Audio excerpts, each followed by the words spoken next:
రాష్ట్రంలో 10 సంవత్సరాలు వారి పాలనలో నిజంగా కూడా రామరాజ్యంగా మరి సస్యశ్యామలంగా పంటలను కూడా మనం పండించుకోగలిగా మరి ముఖ్యంగా రైతు బిడ్డగా రైతు సంక్షేమం కోసం వారి అహర్నిశలు కృషి కూడా చేయడం జరిగిందని చెప్పేసి కూడా నేను సందర్భంగా తెలియజేస్తున్నాను.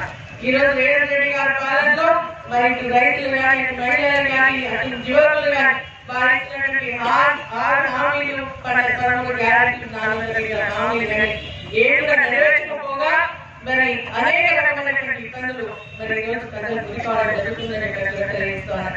ప్రతి విషయంలో ఎక్కడైతే ప్రజలకు సమస్య ఉంటుందో అక్కడ బీఆర్ఎస్ పార్టీ తప్పగా ఉంటుంది.